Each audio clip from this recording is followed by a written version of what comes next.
রাত গভীর। অন্ধকার জঙ্গলের মধ্যে রাত চড়া পশু পাখিরা নিভৃতে যাতায়াত করছে। তবে জঙ্গলের ওই অন্ধকার আজ যেন ঠিক স্বাভাবিক নয়। কি এক অমঙ্গলের বার্তা বহন করছে সেটা। একটা রাতচড়া পাখি বিকট সুরে ডেকে উড়ে গেল, আর সেই সাথেই দপ করে জ্বলে উঠল বেশ কয়েকটা মশাল। মুহূর্তে জঙ্গলের জমাট বাঁধা অন্ধকার হলো দূরীভূত। দেখা গেল কিছু মানুষকে। লাল কৌপিন পরিহিত, কপালে রক্ত তিলক, রক্তবর্ণ চক্ষু, পেশিবহুল শরীর, শরীরের ঊর্ধ্বভাগ নগ্ন। সে শরীরে এমনভাবে তেল মাখানো যে মশালের হলদে আলো তার উপরে পড়ে পিছলে যায়। তাদের এক একজনকে কোনো নরখাদকের চেয়ে কম বলে মনে হচ্ছে না। এক ভয়াবহ দুরভিসন্ধি তাদের। মশাল হাতে তারা সকলেই প্রস্তুত তাদের আজকের নৈশ অভিযানের জন্য। একটা বাজখাই কণ্ঠস্বর শোনা গেল। মনে থাকে যেন, ওই মূর্তি হবে আমাদের। সেই সাথে প্রতি মাসের ডাকাতি ভেট আমাদের কাছে পৌঁছে যাবে সময় মতো। তার বদলে জমিদারি হবে তোর। আর আমাদের সাথে যদি চালাকি বা বিশ্বাসঘাতকতার চেষ্টা করিস, তাহলে সমূলে বিনাশ হবে। কোনো একজনের উদ্দেশ্যে কথাগুলো বলে ডাকাত সর্দার মুখে একটা অদ্ভুত শব্দ করল, আর তার পর মুহূর্তেই মশালগুলো এগিয়ে চলল জঙ্গলের মধ্যে দিয়ে এক নির্দিষ্ট লক্ষ্যে।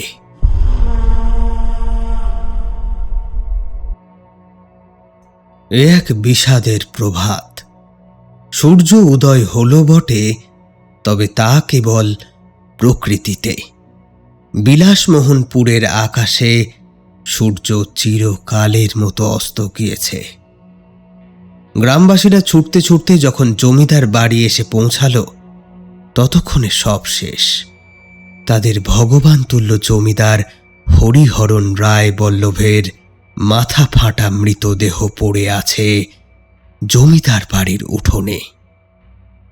জমিদার পরিবারের কেউ বেঁচে নেই। রক্তে ভেসে যাচ্ছে গোটা জমিদার বাড়ির চত্বর। গতকাল রাতে নরখাদক সেই ডাকাত দলের আক্রমণে সব শেষ হয়ে গিয়েছে। ব্যাপারটা বুঝতে আর কারো বাকি থাকে না। বিলাসমোহনপুরের মানুষ এতকাল তো এই ডাকাতের গল্পই শুনে এসেছে। এবার তাদের ভয়াবহতা স্বচক্ষে দেখে আতঙ্কে শিউরে উঠল সবাই। সেদিনের সেই নিধন যজ্ঞে প্রাণ হারিয়েছিল জমিদার বাড়ির প্রায় প্রত্যেকেই। কেবলমাত্র ক্ষতবিক্ষত অবস্থায় উদ্ধার করা গিয়েছিল নায়েব মশাইকে। তবে ক্ষতির গণ্ডি শুধুমাত্র এখানে এসেই থামেনি। খোয়া গিয়েছিল আরও একটা জিনিস। ডাকাতরা লুট করেছে জমিদার পরিবারের বহু মূল্য সম্পদ, অষ্টধাতুর বিষ্ণু মূর্তি।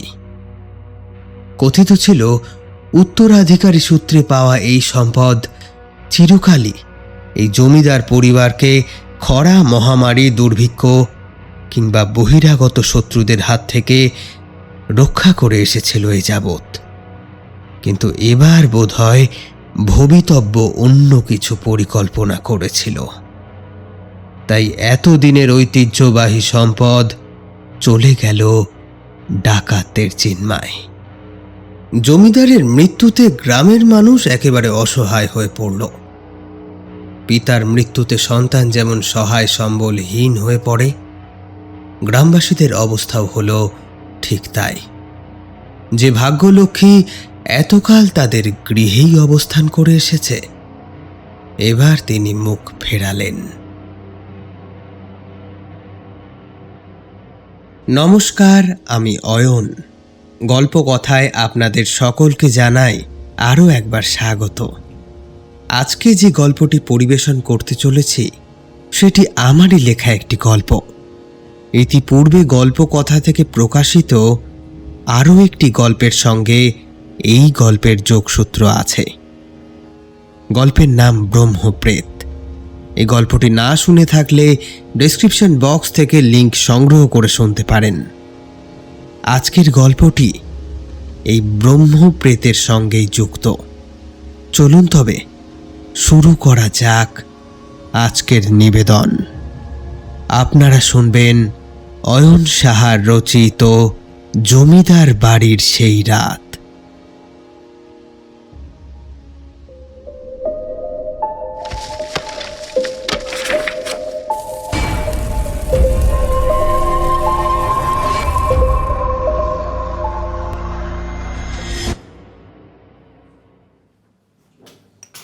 সাল 2022। চায়ের দোকানে এক মহা গুরুত্বপূর্ণ বিষয় নিয়ে আলোচনা চলছে। একজন বেশ তাচ্ছিল্যের সুরে বললেন, চোরের মায়ের বড় গলা শুনেছি, এখন তো দেখছি চোরের দেশের বড় গলা। বেটাটা সব চুরি করে ফাঁকা করে দিল, আবার বুক ফুলিয়ে সেই চুরির মাল মিউজিয়ামে সাজিয়েও রাখে। তা এত পর্যন্ত ঠিক ছিল, এখন নাকি আবার সেই চুরির সম্পদ দেখিয়ে রাষ্ট্রসংঘের প্রদেয় বিশেষ খেতাবে ভূষিত হচ্ছে। আরে এ কি মানা যায়? আরে কি হলো কি নির্মল বাবু, এত খাপ্পা হলেন কার উপর? খবরের কাগজটা মুখের সামনে থেকে নামিয়ে সেটা ভাঁজ করতে করতে চড়া সুরে নির্মলবাবু বললেন, খাপ্পা হব না মশাই, খবরের কাগজটা দেখেছেন? ইংল্যান্ডের রানী বিশেষ পুরস্কারে ভূষিত হচ্ছে এক বহুমূল্য সম্পদ সংরক্ষণের জন্য। আর সম্পদটা কি জানেন? অষ্টধাতুর বিষ্ণু মূর্তি। আরে আমাদের দেশের সম্পদ। তো আমাদের দেশের জিনিস বুক বাজিয়ে অন্য কেউ বলবে তাদের, আর এই খবর বড় বড় হরফে ছাপা হবে আবার আমাদেরই দেশের খবরের কাগজে। বলুন তো, এ জিনিস মানা যায়? গায়ে কেমন ফোসকা পড়ে না এসব শুনে? স্বাধীন হয়েছে আজ কত বছর হয়ে গেল, তবু ইংরেজদের পা চাটা স্বভাব গেল না এদেশের মানুষের। পালি দোকানের অন্য এক কোণে বসে একটা বাচ্চা ছেলেকে গল্প শোনাচ্ছিল। ছেলেটাই দোকানের মালিকেরই ছেলে, নাম রিন্টু। পালি দোকানে চা খেতে এলেই তাকে সে ধরে নিত্য নতুন গল্পের আশায়। বলাই বাহুল্য, গল্পগুলো সবই হয় ভূতের। আজ সেই গল্প বলা সবই শেষ করেছে পালি। এমন সময় নির্মল বাবুর কথাটা তার কানে এলো। অষ্টধাতুর বিষ্ণু মূর্তি এদেশ থেকে চুরি করে নিয়ে গিয়েছে ইংরেজরা। এই মর্মে কি একটা ভাবতেই যাচ্ছিল যেন সে। তবে রিন্টুর কথায় সে ভাবনাটা শুরুতেই শেষ হলো। রিন্টুর যত সব অদ্ভুত কথা। গল্প শোনা শেষ হতেই সে ফস করে বলে বসেছে, কি যে বলো না পালিদা, ভূতে আবার প্রতিশোধ নেয় নাকি? হ্যাঁ শোনা গো আমার, ভূতে প্রতিশোধ নেয় না তো কি ভূতে খালি সুড়সুড়ি দেয়? দেবো নাকি একটু সুড়সুড়ি? আয় আয় আয়। এমন সময় হঠাৎ পালির বুকের কাছটা কেমন যেন করে উঠল। গেঞ্জির ওপর দিয়ে পৈতেটা স্পর্শ করে বুঝল সেটা গরম হতে শুরু করেছে। একটা মৃদু উত্তাপ ছড়িয়ে দিচ্ছে তার গোটা শরীরে। না, আর সময় নষ্ট করা চলে না। তাই পালি আর একটিও কথা না বলে উঠে পড়ল শটান। হন্তদন্ত হয়ে পালি ঘরে ঢুকতেই অনুভব করল তার পৈতেটা যেন আরও একটু উত্তপ্ত হয়েছে। প্রথমেই তার নজর গেল খাটের পাশে রাখা সেই জলচৌকিতে, যার উপর লাল কাপড়ে মোড়া খাতাটা রয়েছে। সেই বন্ধ খাতার ভাঁজে ভাঁজে উজ্জ্বল হয়ে উঠেছে একটা সাদা আলোর ছটা। পালি দ্রুত তার সামনে গিয়ে হাঁটু মুড়ে বসল। তারপর খাতাটা হাতে তুলে নিল সে। ধীরে ধীরে খাতার পাতা খুলতেই মুহূর্তে গোটা ঘর এক প্রখর আলোক রশ্মিতে ভরে উঠল।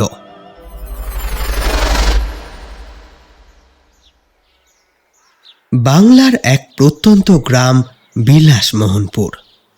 যে সময়ের কথা বলছি তখন সবে সবে ইস্ট ইন্ডিয়া কোম্পানির দৌরাত্ম্য বাড়তে আরম্ভ করেছে। ফলে গ্রামে গঞ্জে জমিদারদের যে প্রতিপত্তি এতদিন চলে আসছিল তাতে অনেকটা ভাটা পড়বার জোগাড়। তবে জমিদার বলতে আমরা যা বুঝি, বিলাসমোহনপুরের জমিদার কিন্তু তেমন স্বৈরাচারী ছিলেন না। তিনি ছিলেন একেবারে প্রজাবৎসল, নিরীহ একজন মানুষ। তাই গোড়া থেকেই বিলাসমোহনপুরের মানুষেরা ছিল করমুক্ত। জমিদার হরিহরণ রায়বল্লভ করের নামে প্রজাদের থেকে এক আনা অর্থও নিতেন না।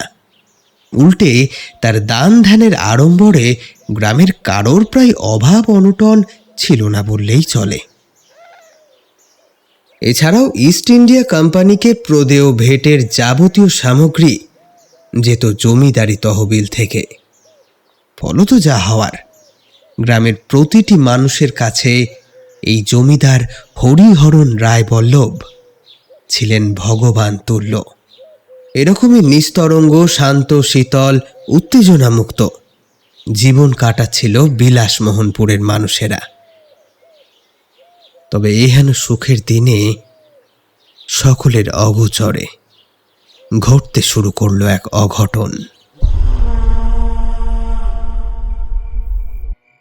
রাত তখন কত বলা মুশকিল।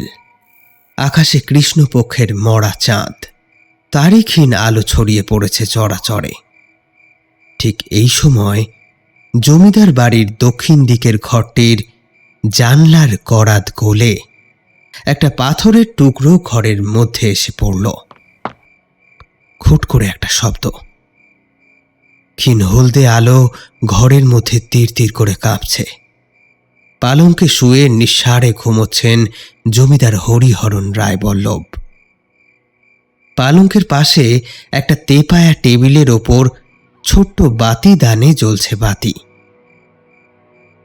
জানলা গলে আসা শীতল বাতাসে বাতির শিখা কেঁপে কেঁপে উঠছে, আর সেই কারণে ঘরের মধ্যে ছড়িয়ে থাকা আলোতেও ক্ষণে ক্ষণে উঠছে মৃদু কম্পন। সেই আলোতেই দেখা গেল ঘরের মেঝেতে একটু আগে এসে পড়া সেই পাথরের টুকরোটিকে। তার পাশেই পড়ে আছে লাল সুতো দিয়ে বাঁধা একটা কাগজের মোড়ক। ঠিক এই সময় বাইরের ঝিঝি, পেঁচা আর মাঝে মাঝে ডেকে ওঠা শেয়ালের ডাককে ছাপিয়ে রাতের নিস্তব্ধতাকে ভঙ্গ করে হঠাৎ একটা বিজাতীয় শব্দ শোনা গেল। শব্দের রেশটা সম্পূর্ণরূপে বাতাসে মিলিয়ে যাওয়ার ঠিক পূর্ব মুহূর্তে ঘুম ভাঙল জমিদার বাবুর। জানলার বাইরে ঝিমঝিমে রাত্রি, ঝিঁঝি ব্যাঙ এবং রাতচড়া পাখি সহযোগে এক অদ্ভুত শান্তির আবহ তৈরি হয়েছে। কিন্তু তার মধ্যে কি কোনো বিরূপ শব্দ কানে এলো হরিহরণ বাবুর? ঠিক বুঝে উঠতে পারলেন না তিনি। ঘুম পুরোপুরি ভাঙতেই কান খাড়া করে বেশ কিছুক্ষণ বিছানায় বসে রইলেন। কিসের একটা শব্দ হলো না? তবে আর কিছুই কিন্তু শুনতে পেলেন না তিনি। না, আমারই মনের ভুল হবে হয়তো। এই ভেবে তাই বিছানা ছেড়ে নেমে তেপায়া টেবিলটার দিকে এগিয়ে গেলেন জল খাওয়ার জন্য। এমন সময় তার পায়ের তলায় কিছু একটা পড়ল। আহ! অস্ফুট শব্দ করে পা সরিয়ে নিতেই দেখে, আরে, একটা পাথরের টুকরো। ঘরের মাঝে এমন পাথরের টুকরো এলো কোথা থেকে? ও কি? ওটা আবার কি? এই বলে নিচু হয়ে লাল রিবন দিয়ে বাঁধা কাগজের মোড়কটা হাতে তুলে নিলেন হরিহরণ। এগিয়ে গেলেন বাতির কাছে। আলোর নিকট আসতেই মোড়ক খুলে তার মধ্যে তিনি আবিষ্কার করলেন একটা চিঠি। চার ভাঁজ খুলে মেলে ধরলেন তিনি। সঙ্গে সঙ্গে একটা আষ্টে গন্ধ এসে ধাক্কা মারল নাকে। এমন গন্ধ কিসের হঠাৎ? নিজের এই প্রশ্নের উত্তর পর মুহূর্তেই পেয়ে গেলেন তিনি। তৎক্ষণাৎ শিউরে উঠলেন। গন্ধটা আসছে সদ্য মেলে ধরা কাগজটা থেকে, কারণ সেই কাগজের ওপর রক্ত দিয়ে লেখা হয়েছে। জমিদার বাবুর চোখ বিস্ফারিত হয়ে গেল লেখাটা পড়ে। লেখা আছে, সাবধান, আগামী অমাবস্যায় ঠিক রাত 3য় প্রহর। মাথায় হাত দিয়ে থপ করে মাটিতে বসে পড়লেন জমিদার। তবে পরক্ষণেই শক্ত হলেন। উঠে বসে বিড়বিড় করে বললেন, হরিহরণের শান্তির জমিদারিতে তাহলে এবার কীট পতঙ্গের নজর পড়েছে। অমাবস্যা আসতে এখনো 5 দিন বাকি। কাল থেকেই ব্যবস্থা শুরু করতে হবে। আসুক আসুক দেখি কত বড় ডাকাত সে। যে সময়ের কথা বলছি তখন বাংলার আনাচে কানাচে ডাকাতদের ভয়াবহ দৌরাত্ম্য। এক অদ্ভুত প্রথা ছিল ডাকাতির। ডাকাত পড়ার বেশ কিছুদিন আগে বাড়িতে চিঠি আসতো গৃহস্থকে সতর্ক করার জন্য। গৃহস্থ সতর্ক তো হতো, তবে ওইটুকুই যা, বিশেষ কিছু ব্যবস্থা করে উঠতে পারত না। কারণ ডাকাত দলেরই কেউ না কেউ গ্রামবাসীদের মধ্যে মিশে নজর রাখত সেই গৃহস্থের ওপর। ঘরে জমায়েত বহুমূল্য কোনো সম্পদ গ্রাম ছেড়ে অন্য কোথাও নিয়ে যাওয়ার ব্যবস্থা করলেই সেই গৃহকর্তাকে প্রাণ হারাতে হতো ওই ডাকাতদের হাতেই। এই ডাকাতি প্রথা তথা ভয়ানক এই ত্রাসের কথা সকলেরই প্রায় জানা ছিল। ফলত চিঠি পাওয়ার সঙ্গে সঙ্গে গৃহস্থের মনে আতঙ্কের পারদ চড়তে থাকে। আর এদিকে ভয়ানক কোনো শাপদের ন্যায় চিঠিতে উল্লেখিত দিন এগিয়ে আসে নিঃশব্দে। জমিদার হরিহরণ যখন ডাকাতদের চিঠি পেল তখন তার হাতে সময় আর মাত্র 5 দিন। এরই মধ্যে তাকে কিছু একটা করতে হবে। মনে মনে তাই ঠিক করলেন এই 5 দিনে তিনি যথার্থ একটা ব্যবস্থা করে ফেলবেন। তবে ডাকাতদের এই চিঠির ব্যাপারটা ঘুণাক্ষরেও কাউকে জানতে দেবেন না তিনি।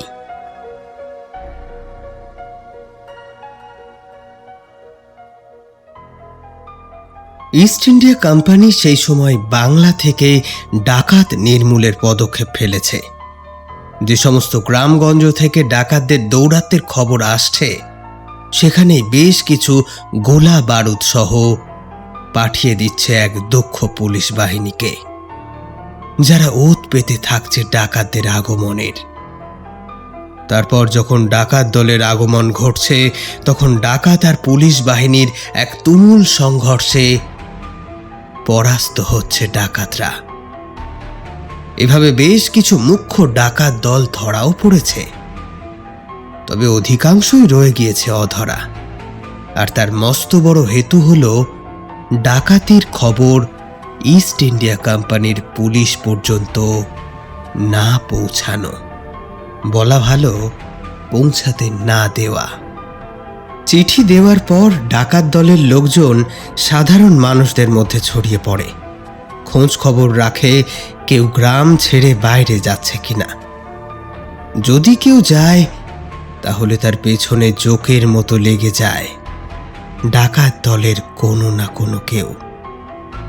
তারপর বলাই বাহুল্য সেই হতভাগ্যের দেহ হয়তো পাওয়া যায় কোনো নদীর ঘাটে নতুবা গ্রামের চণ্ডীমণ্ডপ তলায়, আর না হলে গ্রামের কেন্দ্রস্থলে যেখানে গ্রামবাসীর যাতায়াত বেশি তেমন স্থানে শতছিন্ন অবস্থায়। এই কার্যের পেছনে ডাকাত দলের একটাই উদ্দেশ্য, মানুষের মনে ভয়ের সঞ্চার। তবে বিলাসমোহনপুরের মানুষ এ সমস্ত ঘটনা গল্পকথার মতো কেবল শুনেই এসেছে।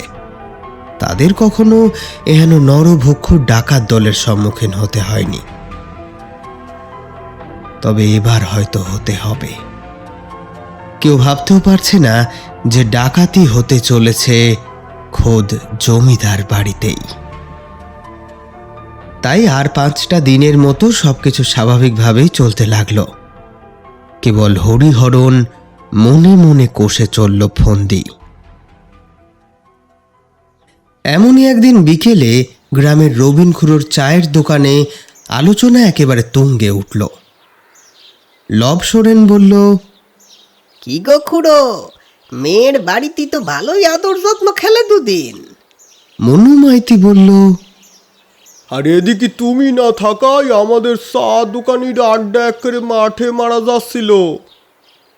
চায়ের দোকানে তখন অনেকেই উপস্থিত ছিল, তবে তাদের মধ্যে ওই দোকানেই এক কোণের দিকে চাদর মুড়ি দিয়ে যে একটা পাগল বসে আছে সে বিষয়ে কেউ বিশেষ আমল দেয়নি। সকলে রবিন খুড়োর মুখের পানে চেয়ে ভেবেছিল হয়তো মনু মাইতির কথায় খুশি হয়ে সে সহাস্য মুখে কিছু একটা বলবে, কিন্তু সে কিছুই বলল না। আজ সকাল থেকেই খুড়োর মুখে যেন আষাঢ়ের মেঘ জমেছে, চনমনে ভাবটা আর নেই। লব সোরেন আবার বলল, কি হে খুড়ো, কিছু বললে না তো? জামাই কি তবে যত্ন করেনি? পঞ্চা একগাল হেসে বলল, কি যে বলো না লবদা, যত্ন না করলি কি বুড়ো বেমালুম 10-10টা দিন কাটায় দিলে মেয়ের বাড়ি? মনু মাইতি সম্মতিসূচক ভঙ্গিতে মাথা নেড়ে বলল, তা অবশ্য ঠিক। খুড়ো তোমার হলোটা কি কও দেখি, একটু ঝেড়ে কাশো দিনি। গ্রীষ্মের বিকেল, দুপুরের ঝিম ধরা ভাবটা কেটে গিয়েছে। খুড়োর দোকানটা মস্ত বড় একটা আম গাছের নিচে, তাই ঝরে পড়া মুকুলের গন্ধে চারপাশটা ভুরভুর করছে একেবারে। এক ফালি রোদ ট্যারচা ভাবে আম গাছের ডাল পাতার পাশ কাটিয়ে খুড়োর দোকানের ঠিক সামনেটা এসে পড়েছে। সব মিলিয়ে একটা মনোরম পরিবেশ। গ্রীষ্মের সেই তথাকথিত দাবদাহটা এখনো এসে পৌঁছায়নি। সেই এক ফালি রোদের পানেই এক দৃষ্টিতে চেয়েছিল খুড়ো। মনু মাইতির শেষ কথাটায় সে যেন একটু নড়ে চড়ে বসল, বলল, না হে, জামাই আমার বড়ই ভালো মানুষ। লব সোরেন আবারও একটা খোঁচা মারার সুযোগ পেয়ে বলল, তা সে তুমি যাই কও না কেন, তাই বলে 10-10টা দিন জামাইয়ের বাড়ি কেউ থাকে? সি সি সি, তারা কি ভাববে বলো দেখি? রবিন খুড়ো এবার ঝাঁপিয়ে উঠল। আহা, তা ছিলাম কি আর সাধে, বাধ্য হই থাকতে হয়েছিল। কি বললে বাধ্য হই? মানে বলতে কি চাও খুড়ো? খুলে বলছো না কেন তুমি? বলছি। চায়ের দোকানের কোণার দিকে বসে থাকা সেই চাদরে ঢাকা লোকটাও একটু নড়ে চড়ে বসল। লোকটাকে আজ দিন তিনেক হলো এই গ্রামে নতুন দেখা যাচ্ছে। বিকেলে রবিন খুড়ো দোকান খুললে সে দোকানের সামনে এসে বসে। তবে আজ সকলের অলক্ষ্যেই কখন যেন দোকানের মধ্যে ঢুকে এসেছে। রবিন খুড়ো ব্যাপারটা খেয়াল করেছে, তার মনের মধ্যে একটা আশঙ্কা দেখাও দিয়েছে। তবে পাগলটাকে সে যে দোকান ছেড়ে চলে যেতে বলবে অমন কড়া মানুষ সে নয়, এতদিন চেষ্টা করেও হতে পারেনি। ওদিকে রবিন খুড়ো বলতে আরম্ভ করেছে, মেয়ের বাড়ি ভালোই আদর যত্ন পাচ্ছিলাম, ঠিক করলাম দিন তিনেক থেকে ফিরে আসবো। বেশি থাকলে আবার আদর যত্ন কমে যায় কি না? তো 3 দিন কাটার পর যেই না ফেরার তোড়জোড় করছি, অমনি জামাই এসে বললে, বাবা আজ যাওয়া যাবে না, আর কটা দিন আমাদের বাড়ি থেকে যান। আমি বললাম, না না বাবা, এতদিন থাকলে চলে, ওদিকে দোকানখানা বন্ধ পড়ি আছে, আজ যাই, আবার আসবানি।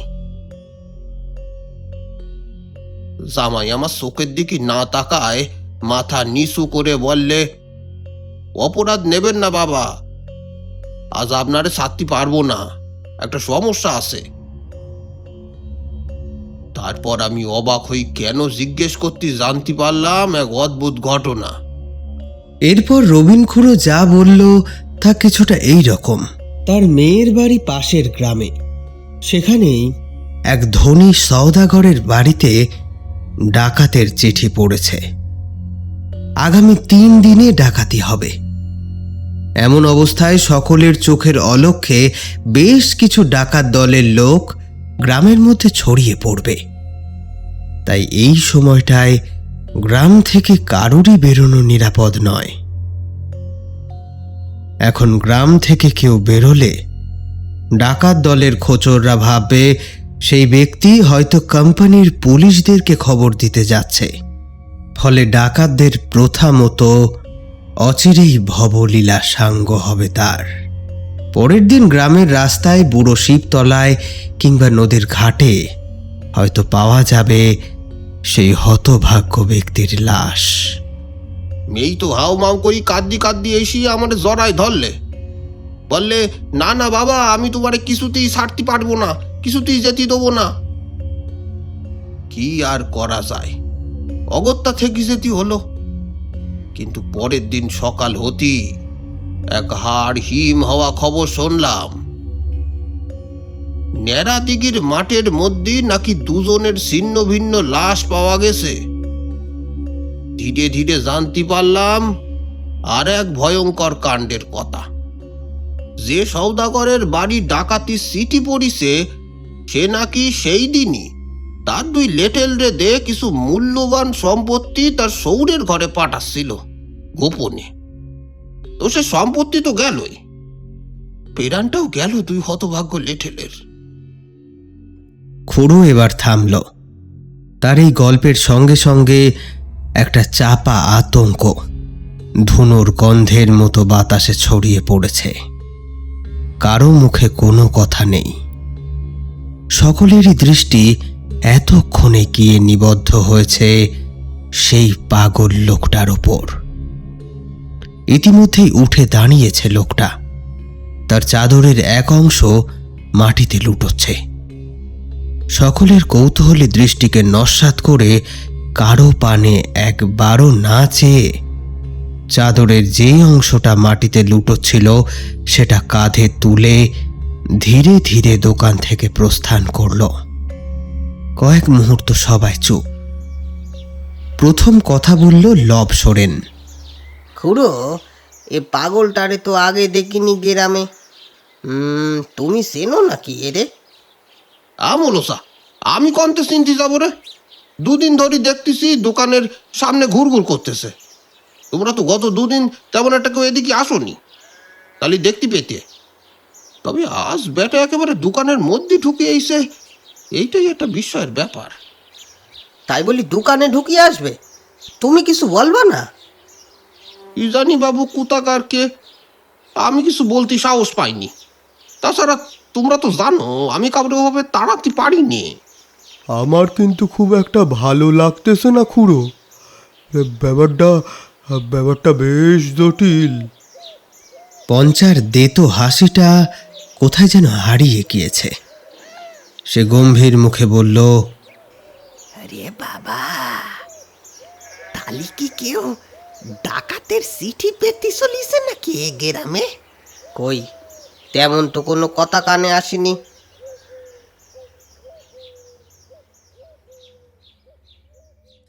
রবিন খুড়ো যখন তার চায়ের দোকানের ঝাঁপ নামাচ্ছে তখন সন্ধ্যা গড়িয়ে গিয়েছে। ঘড়িতে সময় বলছে 8টা। গ্রামগঞ্জে 8টা মানে বেশ রাত।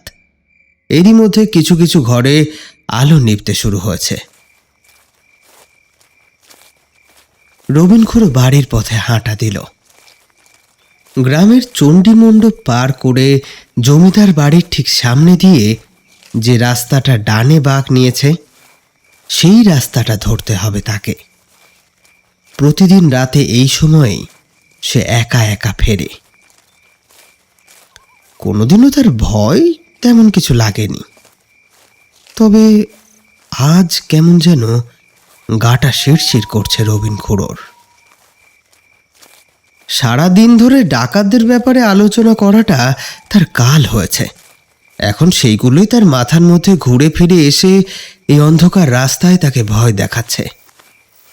এরকম 7-5 ভাবতে ভাবতে হ্যারিকেন হাতে সে যখন জমিদার বাড়ির কাছাকাছি চলে এসেছে, ঠিক এমন সময় এক অদ্ভুত দৃশ্য দেখে থমকে যায় রবিন খুড়ো। বিপদ আঁচ করতে পেরে হ্যারিকেনের সলতেটা নামিয়ে চট করে পাশের একটা ঝোপের আড়ালে চলে যায়।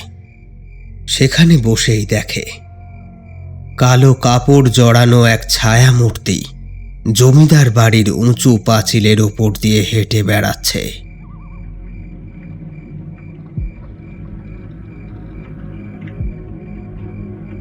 রবিন খুড়োর মনের সন্দেহ তার মানে ঠিক, এই লোকটা ডাকাত দলেরই কোনো খোঁচর। ব্যাপারটা মনের মধ্যে আসতেই একটা প্রশ্ন তড়িৎ বেগে খেলে যায় তার মস্তিষ্কে। ডাকাত দলের লোক জমিদার বাড়ির আনাচে কানাচে ঘুরে বেড়াচ্ছে কেন? তবে কি ডাকাতির সেই চিঠি ফেলায় তার উদ্দেশ্য, নাকি চিঠি ফেলা হয়ে গিয়েছে, এখন কোনো গোপন খবরের ধান্দায় ঘুরছে? এসব ভাবতে ভাবতে ক্ষণিকের জন্য কেমন যেন অন্যমনস্ক হয়ে গিয়েছিল রবিন খুড়ো। এমন সময় একটা খসমস শব্দে তার হুঁশ ফিরল। শব্দটা এসেছে ঠিক তার পেছন থেকে। চট করে হ্যারিকেনটা উঁচিয়ে সেদিকে ধরতেই দেখল ছোট কুকুর বা শেয়াল জাতীয় কিছু শুকনো পাতার ওপর দিয়ে ছুটে পালাচ্ছে। একটা দীর্ঘশ্বাস ফেলে সামনে ফিরতেই আবারও অবাক হয়ে গেল। সেই কালো চাদরে মোড়া লোকটা কোথাও নেই। এ কি বেটা গেল কনে? ওই উঁচু পাঁচিলের তো নেমে চলি গেল, আর আমি টেরও পালাম না। ওরে বাবা রে! আরো বেশ কিছুক্ষণ ঝোপের মধ্যে বসে থেকে তারপর বেরিয়ে এলো খুড়ো। জমিদার বাড়ির সামনের রাস্তা দিয়ে এগিয়ে ডান দিকে ঘুরে তার বাড়ির রাস্তায় পড়তেই আবার থমকে দাঁড়িয়ে পড়তে হলো তাকে। যেখানে এখন সে দাঁড়িয়ে সেখান থেকে জমিদার বাড়ির অন্য একদিকের পাঁচিল দেখা যায়, আর সেই পাঁচিলের পাশ দিয়ে খুব নিঃশব্দে হেঁটে পেছনের জঙ্গলের দিকে চলে যাচ্ছে সেই কালো চাদরে মোড়া লোকটা। খুড়ো আর এক মুহূর্ত দাঁড়ালো না, দ্রুত পা চালালো বাড়ির পথে। তবে মনে মনে একটা সংকল্প নিল সে।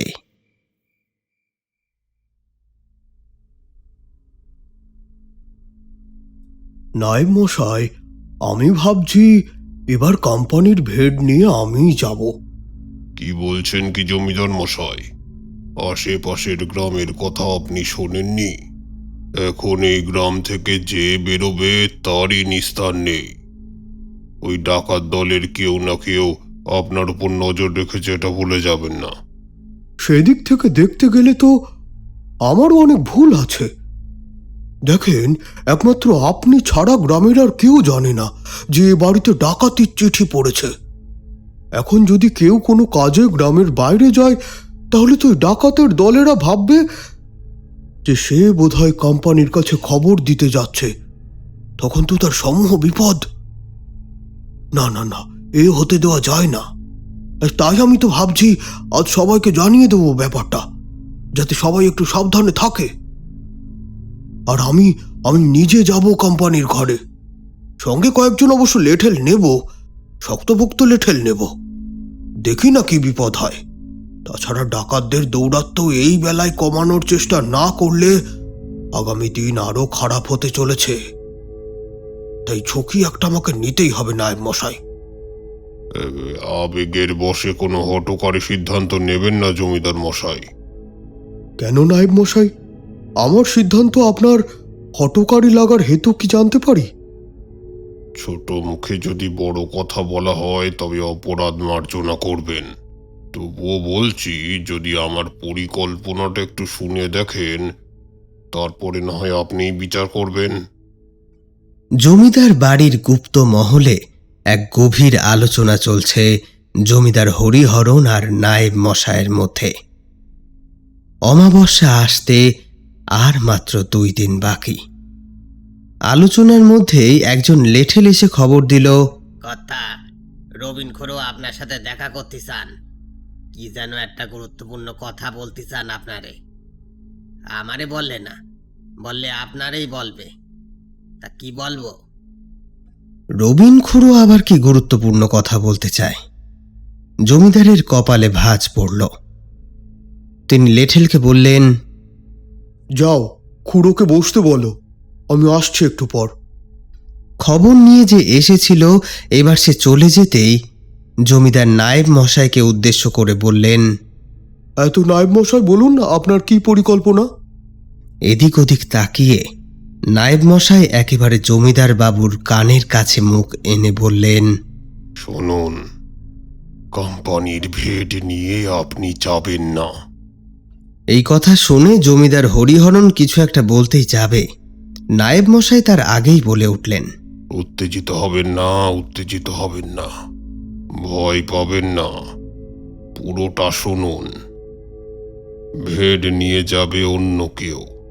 যখন ভেট নিয়ে বেরোনো হবে তখন আমিও বেরোবো, তবে গোপনে, অন্য পথে, কেউ জানবে না। টাকার দলের যে বা যারা আমাদের উপর নজর রাখছে তারা খুনাক্ষরেও টের পাবে না আমাদের এই ফন্দি। তাদের নজর থাকবে তখন ওই ভেট নিয়ে যারা যাচ্ছে তাদের ওপর, আর তারই মধ্যে আমি পৌঁছে যাব কোম্পানির ঘরে। ফন্দিটা বেশ, কিন্তু সেক্ষেত্রে ভেট নিয়ে যারা যাবে তাদের তো জীবনের সংশয় থেকেই যাচ্ছে। আহা, আপনি তো বুদ্ধিমান মানুষ। জমিদার মশাই, আমার ইঙ্গিতটা ধরতে পারছেন না? জমিদার মশাই ফ্যাল ফ্যাল করে কিছুক্ষণ চেয়ে রইলেন, তারপর মৃদু হেসে পিঠ চাপড়ে দিলেন নায়েবের। ওনার ইঙ্গিতটা বিলক্ষণ ধরতে পেরেছেন জমিদার মশাই। নায়েবের চোখ দুটো জলজল করে উঠেছে।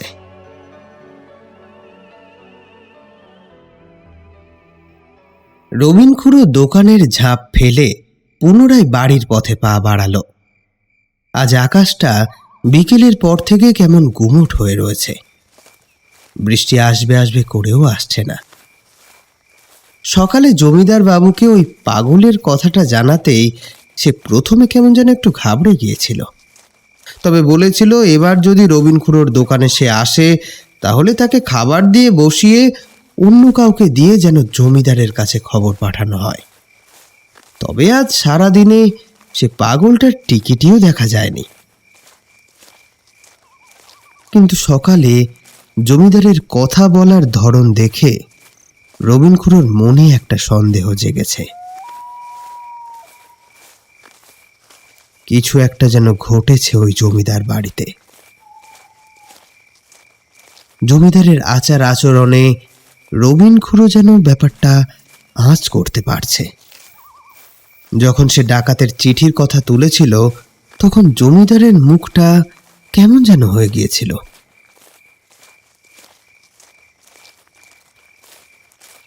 জমিদার পরিবারের এক মহামূল্যবান সম্পদ আছে। জিনিসটা হরিহরণ রায় বল্লভের এক পূর্বপুরুষ উপহার হিসেবে পেয়েছিলেন রাজা মান সিংহের থেকে। সেই সময় রাজা মান সিংহ ছিলেন বাংলার সুবেদার। জিনিসটা হলো একটা অষ্টধাতুর বিষ্ণু মূর্তি। বংশানুক্রমে মূর্তিটা এখন হরিহরণ রায় বল্লভের চিন্মায়।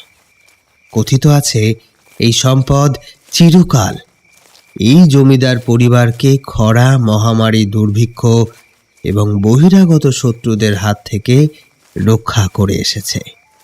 গ্রামের মানুষও মূর্তিটির কথা জানে। তাছাড়া এই মূর্তির জন্যই হয়তো জমিদার বাড়ির প্রতি গ্রামের মানুষের ভক্তি শ্রদ্ধা আরও একটু বেশি। আজ অবধি ওই মূর্তির দিকে কেউ কুনজর দেওয়ার সাহসটুকুও পায়নি। কথিত আছে মূর্তি নাকি নিজের রক্ষা নিজেই করে। তবে এসব কেবল গল্প কথাও হতে পারে, সত্যতা যাচাই কখনো হয়নি। তাহলে এবার কি ডাকাতেরা ওই মূর্তির খোঁজ পেল? কিন্তু তাই যদি হয়, খোঁজ দিল কে?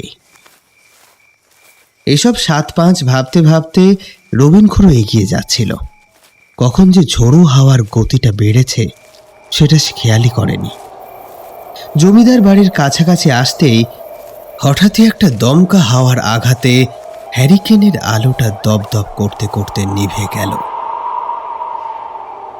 তৎক্ষণাৎ পাশের জঙ্গল থেকে যেন হুড়মুড় করে ধেয়ে এলো উত পেতে থাকা কালো অন্ধকার।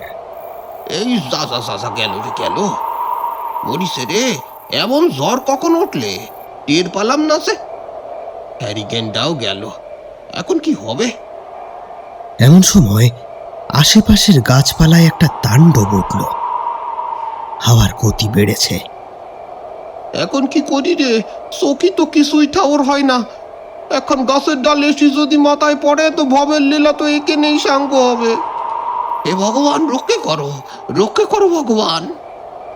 এবার খুব কাছ থেকে বাতাসে ভর করে একটা ঘসঘসে কণ্ঠস্বর ভেসে এলো কানে। কিরে বুড়ো, নিজেকে খুব বুদ্ধিমান ভাবিস? জমিদার বাবুকে কি বলতে গিয়েছিলি?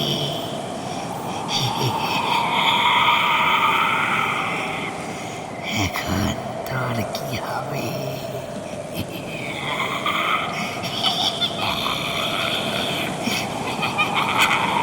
আরে বাবা গো, অমন করে কে কথা কয়? রাম রাম রাম রাম রাম রাম রাম, রাম রাম, রক্ষা করো ভগবান, রক্ষা করো ভগবান, রাম রাম রাম রাম রাম। রবিন খুড়ো হঠাৎ অনুভব করলো বাতাসের সাথে ভেসে আসছে মরা পচা দুর্গন্ধ।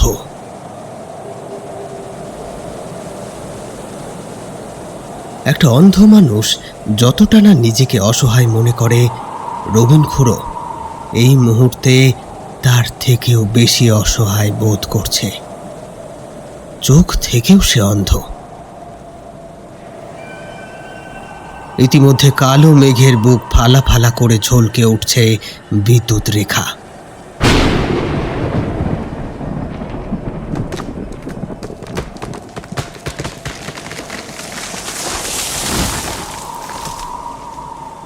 হুড়মুড় করে পাশেই কোথায় একটা মস্ত বড় গাছের ডাল ভেঙে পড়ল।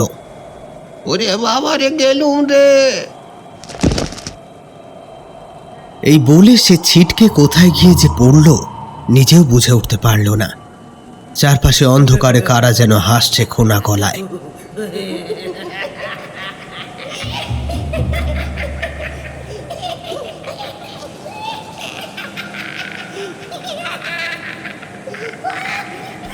এত বাতাসের মধ্যেও বিকট গন্ধটা কিন্তু কিছুতেই দূর হচ্ছে না। ঘুরপাক খাচ্ছে খুড়োকে পরিবেষ্টন করে। এমন সময় আবারও একবার বিদ্যুৎ চমকালো। সেই আলোতে রবিন খুড়ো যা দেখল তাতে তার হৃদযন্ত্র স্তব্ধ হয়ে যাওয়ার জোগাড়।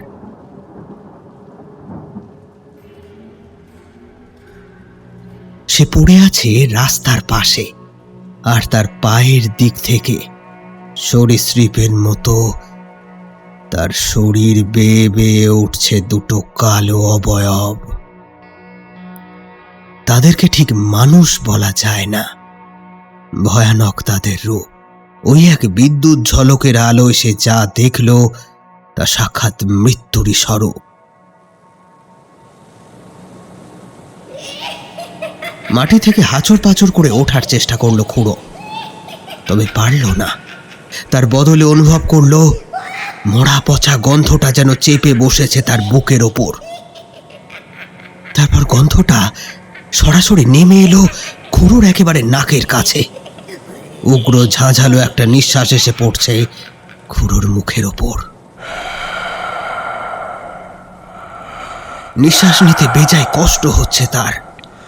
ভয়ে আতঙ্কে নড়াচড়া করার ক্ষমতাও হ্রাস পেয়েছে। আবারও বিদ্যুৎ চমকালো। এবার সেই আলোয় রবিন খুড়ো দেখল একটা কালো ধোয়াটে অবয়ব ঠিক তার বুকের ওপর বসে আছে। বিকট দর্শন তার। সাক্ষাৎ মৃত্যু এসে হাজির হয়েছে খুড়োর শিয়রে।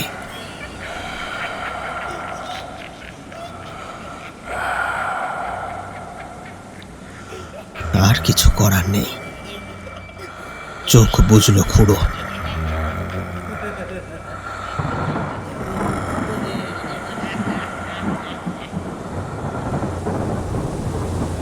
ঠিক এমন সময় একটা ব্যাপার অনুভব করে পুনরায় চোখ খুলে ফেলল। বুকের ওপর থেকে চাপটা হঠাৎ করে যেন সরে যাচ্ছে। চারপাশে কিছু একটা হচ্ছে যেন। একটু আগে যে খোনা গলার হাসি শোনা যাচ্ছিল, সেই হাসি এখন চাপা একটা আর্তনাদে পরিণত হয়েছে।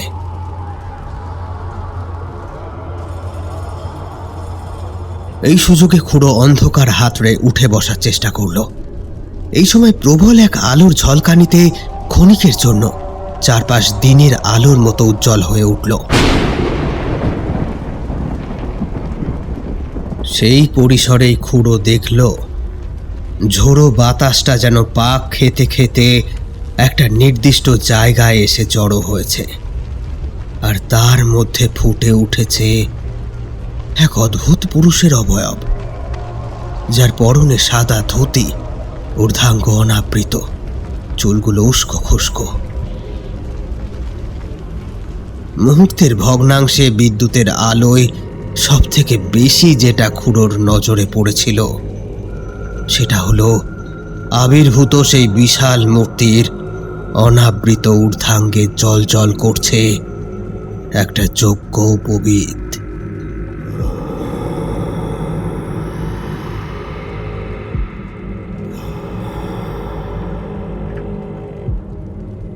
কাঁধের থেকে নেমে আসা সেই পৈতের ভেতর দিয়ে খেলে যাচ্ছে ছোট ছোট বিদ্যুৎ রেখা।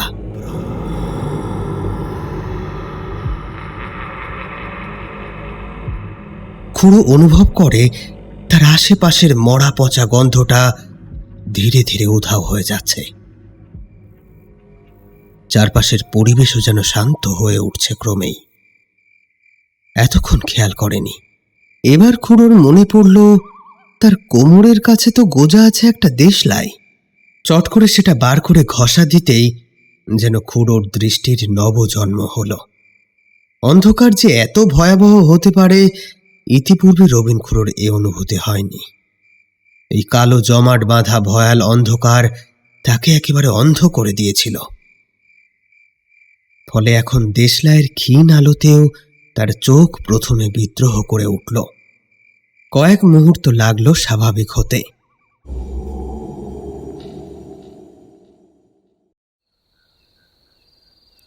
রাত এখন অনেক। জমিদার বাবু গভীর নিদ্রায় মগ্ন। দরজায় পাহারারত লেঠেলরাও থামগুলোর গায়ে শরীরটাকে আধা আধিভাবে এলিয়ে দিয়েছে।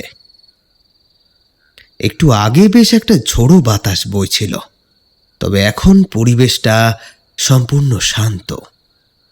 চারপাশে অবিশ্রান্ত ঝিঁঝি পোকার ডাক। রাতের প্রহর ঘোষণা করে কর্কশ স্বরে ডাকতে ডাকতে ইতিউতি উড়ে বেড়াচ্ছে কিছু রাত চড়া পাখি।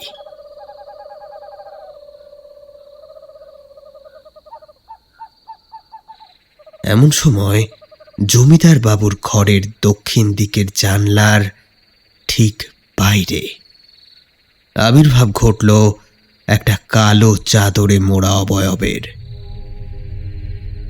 চাদরে মোড়া তার মুখ। অন্ধকারে চোখ দুটো একবার দপ করে চলে উঠল। হঠাৎ করে আশেপাশের বাতাস কেমন যেন ভারী হয়ে উঠেছে। এতক্ষণ ধরে একভাবে ডেকে চলা ঝিঁঝি পোকারাও থেমে গিয়েছে কখন যেন। এমন গভীর রাতে দোতলার জানলায় হঠাৎ করে কারো আবির্ভাব মোটেই সুখের কথা নয়। ঘনিয়ে আসছে চরম বিপদ, এ তারই ইঙ্গিত মাত্র।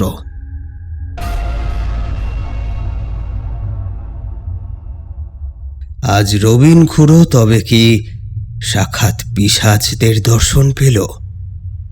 যা দেখেছিল সেসব কি আদেও সত্যি, নাকি অন্ধকারে খামোকা ভূতের ভয় পেল সে? না না না, তাই বা হবে কি করে? যে বা যারা তাকে আক্রমণ করেছিল তারা একটা উদ্দেশ্য নিয়ে আক্রমণ করেছে। ওই কালো চাদরে মোড়া লোকটা তার মানে সত্যি ডাকাত দলের লোক। জমিদার বাবুকে সতর্ক করেছিল রবিন খুড়ো, আর তারই মাসুল গুনতে হলো তাকে। তবে কি অপদেবতা, পিশাচ এরাও ডাকাত দলের সঙ্গী? কিন্তু আরো আশ্চর্যের বিষয় হলো সেই ধুতি পরা লোকটা, তার গায়ে আবার পইতে। লোকটা হঠাৎ করে আসার পরই দুর্গন্ধটা কেমন যেন দূর হয়ে গেল, আর আর ওই অদ্ভুত শব্দগুলো থেমে গেল। লোকটা তবে কে? কই, হ্যারিকেন জ্বালানোর পর তো আশেপাশে আর কাউকে দেখতে পাওয়া গেল না। আজ তার সাথে যা যা ঘটেছে তা আদেও সত্যি না মিথ্যে, এসব হিসেব নিকেশ করতে করতে কখন যেন ঘুমিয়ে পড়েছিল রবিন খুড়ো। ঘুমটা ভাঙল একটা খসমস শব্দে। ধর্মর করে উঠে বসল বিছানায়। আজ খুড়ো এতটাই ভয় পেয়ে গিয়েছিল যে এই গরমের মধ্যেও ঘরের জানলাটা বন্ধ করে শুয়েছিল। ঘুম ভেঙে কিছুক্ষণ বিছানায় বসে থেকে বুঝল শব্দটা আসছে সেই বন্ধ জানলার ওপার থেকে। শুকনো পাতার উপর কি যেন ভারী ভারী পা ফেলে হেঁটে বেড়াচ্ছে।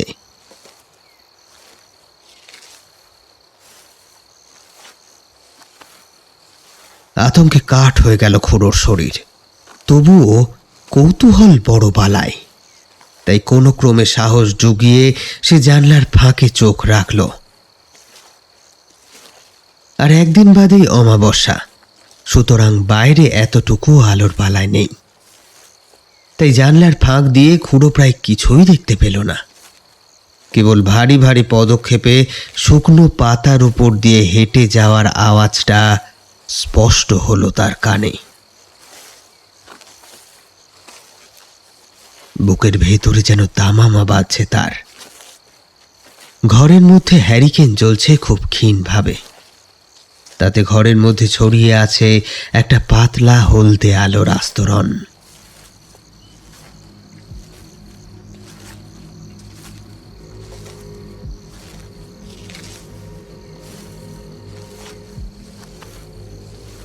এভাবে কতক্ষণ যে জানলার ফাঁকে চোখ রেখে খুড়ো বসেছিল তা বলা মুশকিল।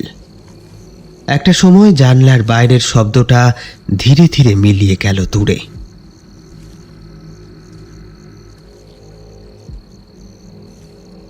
এবার সে আস্তে আস্তে উঠে এলো বিছানায়। আজ তার সাথে যা যা ঘটেছে তার উপর আবার এখন এই সব। সুস্থভাবে নিঃশ্বাস নেওয়াও যেন রবিন খুড়োর কাছে দুষ্কর হয়ে উঠছে। বুকটা হাঁপড়ের মতো ওঠানামা করছে তার। তবে এর থেকেও খারাপ কিছু হতে পারত। এই মুহূর্তে হয়তো তার হৃৎপিণ্ডটা ওঠা নামা করতে করতে ফেটেই যেত, যদি সে খেয়াল করত তার ঘরের মধ্যেই, ঠিক তার মাথার পিছনে অন্ধকারে গা মিশিয়ে দাঁড়িয়ে আছে কালো চাদরে মোড়া সেই মূর্তিটা।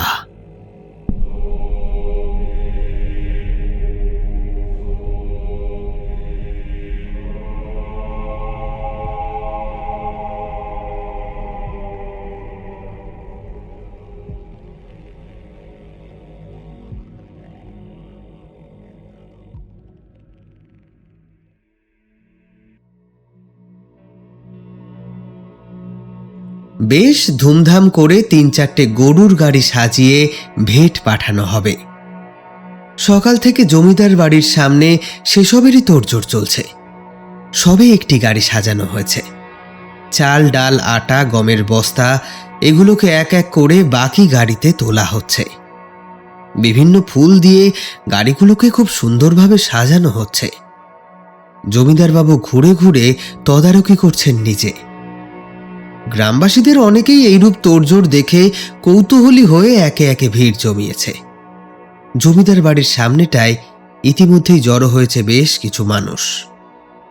তাদের মধ্যে কেউ কেউ খুব তীক্ষ্ণ নজরে দেখছে কাজকর্ম।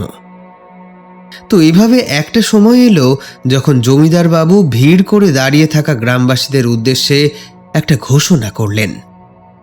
সবাই শুনুন, একটা বিশেষ খুশির কারণ ঘটেছে আমার পরিবারে, সেই হেতু এবার এত বড় আয়োজন। তবে আপনারা তো জানেনই, গ্রামবাসীরা হলো আমার পরিবার। জমিদার বাবুর ঘোষণা শুনে যেন আরো একটু ঘন হলো ভিড়। ইতিমধ্যে অবিন্যস্তভাবে ঘুরে বেড়ানো কিছু লোকজন ধীরে ধীরে একত্রিত হলো। একটা মৃদু গুঞ্জন উঠল সকলের মধ্যে। কয়েকটা মানুষ বাদে প্রায় প্রত্যেকের মুখেই ফুটে উঠল হাসি। ঠিক এই সময় সকলের নজর এড়িয়ে জমিদার বাড়ির খিড়কি দরজা দিয়ে খুব সন্তর্পণে বেরিয়ে গেলেন নায়েব মশাই। কেউ কিচ্ছু জানতে পারল না। এদিকে কিছুক্ষণের মধ্যেই বাড়ির সামনের ভিড়টা ভাঙল, তবে গাড়ি বোঝাই করার কাজ তখনও চলছে। অদ্ভুতভাবে 3টে গাড়ি বোঝাই হতে বিকেল গড়িয়ে গেল। এত সময় যে লাগতে পারে তা বোধহয় জমিদার আগে আন্দাজ করতে পারেনি। তাই তিনি তখন বললেন যে এখন আর এত সামগ্রী নিয়ে যাত্রা করা ঠিক হবে না। আবার আগামীকাল অমাবস্যার দিনটাও খুব একটা শুভ নয়। তাই ঠিক হলো পরশু মানে অমাবস্যার রাত্রি কাটিয়ে পরের দিন সকাল সকালই গাড়ি রওনা দেবে। সকলের অগোচরে এক দারুণ পরিকল্পনা বাস্তবায়িত করে ফেললেন জমিদার আর নায়েব মশাই। যারা গোপনে জমিদারের উপর নজর রেখেছিল তাদেরও চোখে পড়ল ধুলো। বেশ একটা কাজের মতো কাজ হয়েছে বটে। এবার খুব সহজেই ইস্ট ইন্ডিয়া কোম্পানির পুলিশ বাহিনীর কাছে ডাকাতির খবর পৌঁছে যাবে। ঝুল বারান্দায় দাঁড়িয়ে এসব ভাবতে ভাবতে আত্মসন্তুষ্টিতে জমিদারের মনটা ভরে উঠল। তারপরে চোয়ালটা শক্ত হলো জমিদারের। এবার ডাকাত দলটাকে একটা মোক্ষম শিক্ষা দিতেই হবে।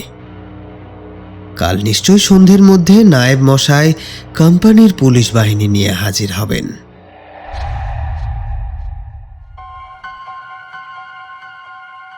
আজ গোটা দিন জুড়ে অনেকেই দোকানে এসেছে, কিন্তু সকলকেই ফিরে যেতে হয়েছে।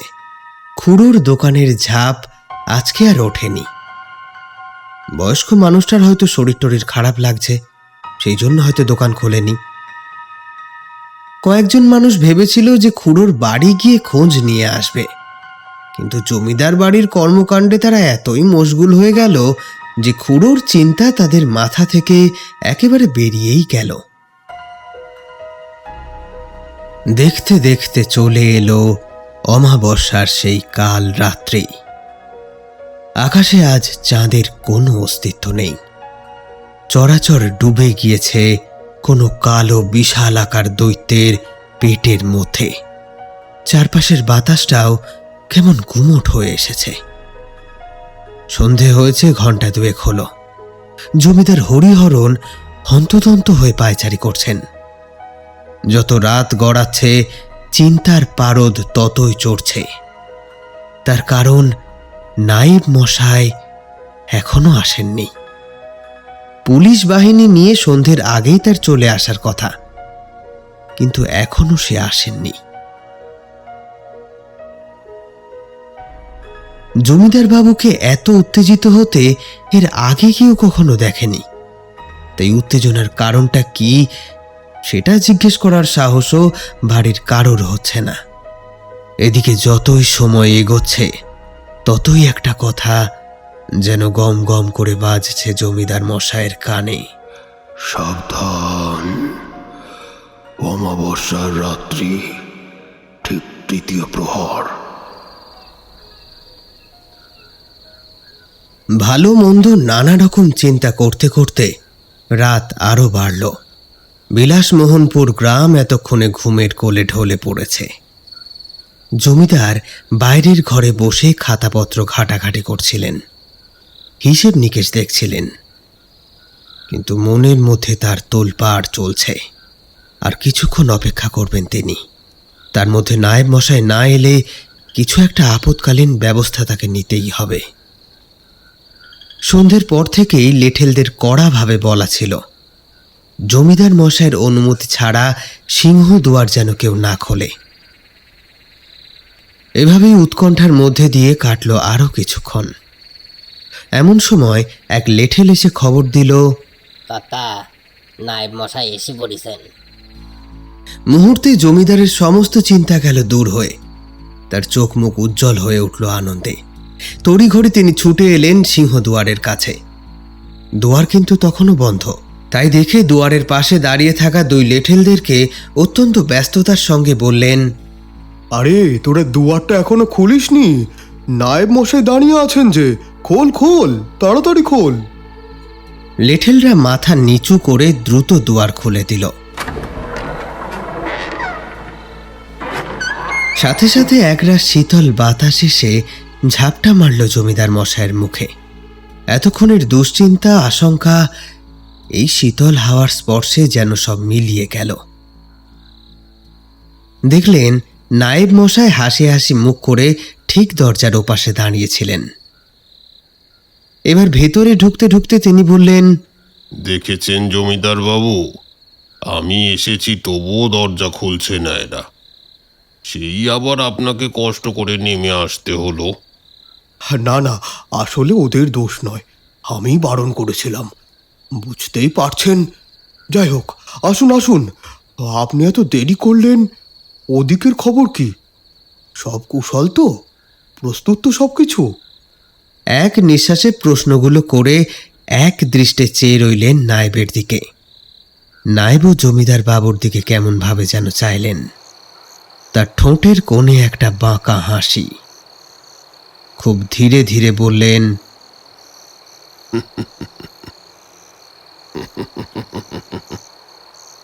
আপনি নিশ্চিত হন জমিদার মশাই? সব ব্যবস্থা করে এসেছি, কোনো চিন্তা নেই। এখন থেকে তো আপনার ছুটি। এই শেষের কথাটা কেমন যেন একটা লাগলো। জমিদার মশাই কিছু একটা প্রশ্ন করতেই যাবেন, এমন সময় তার নজর গেল সিংহদুয়ার দিয়ে বাইরের দিকে। সেখানে অন্ধকারের মধ্যে কারা যেন নড়াচড়া করছে। ও কি? ওরা কারা? এই এই, কে ওখানে? এই বলে নায়েব মশাইকে ফেলে দরজার দিকে খানিক এগিয়ে গেলেন জমিদার। ওদিকে লেঠেলরাও লাঠি বাগিয়ে সামনে এগিয়েছে। নায়েব মশাই অত্যন্ত শীতল কণ্ঠে বলে উঠলেন, শান্ত হন জমিদার মশাই, শান্ত হন। ওরাই তো আজকের অতিথি। এই তোমরা লজ্জা পাচ্ছ কেন? ভেতরে এসো। আরে কি বলছেন কি নায়েব মশাই? জমিদারের চোখে বিস্ময়। বিস্ফারিত নেত্রে তিনি ফিরে চাইলেন নায়েবের দিকে। গলা নামান জমিদার মশাই, গলা নামান। দেখুন, দুয়ারের দিকে চেয়ে দেখুন। জমিদার মশাই আবারও ঘাড় ঘোরালেন দরজার দিকে। দেখলেন দরজা দিয়ে ভেতরে ঢুকে আসছে বেশ কিছু ষণ্ডা মার্কা লোক। পরনে লাল কৌপিন, রক্তবর্ণ চক্ষু, হাতে মশাল। দুয়ারের পাশে দাঁড়িয়ে থাকা লেঠেল দুটো ছুটে গেল। দরজা দিয়ে ঢুকে আসা ষণ্ডা মার্কা লোকগুলোর পথ আটকালো তারা। জমিদার বাবু তখন স্থানও বনে গিয়েছেন, কারণ ততক্ষণে তিনি বুঝে গিয়েছেন যে তার সাথে বিশ্বাসঘাতকতা হয়েছে। এত বড় প্রতারণার কথা বোধহয় স্বপ্নেও ভাবতে পারেননি হরিহরণ। চরম আঘাত পেলেন তিনি। নায়েব মশাইকে যথেষ্ট শ্রদ্ধা করতেন, কিন্তু সে যে এভাবে তার বুকে ছোড়া বসাবে তা মোটেই ভাবেননি। তার চারপাশের দুনিয়াটা পাই পাই করে ঘুরতে লাগলো। করুণ দৃষ্টিতে একবার চাইলেন নায়েব মশাইয়ের পানে। নায়েবের মুখে খেলা করছে এক ভয়ানক কুটিল হাসি। কি ভেবেছিলেন আমি ইস্ট ইন্ডিয়া কোম্পানির পুলিশ বাহিনীকে খবর দিতে যাব? হ্যাঁ, কত বোকা আপনি। জমিদার বাবু, এত বোকা হলে কি চলে? আর কতদিন আপনার দাসত্ব করব বলুন তো?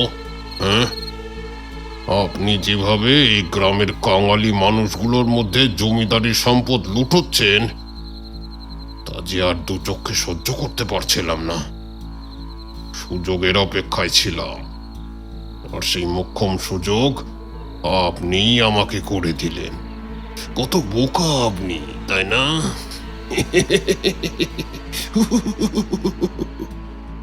এরপরেই হরিহরন অনুভব করলেন মাথায় একটা প্রচণ্ড আঘাত। অন্ধকার নেমে এলো চোখে।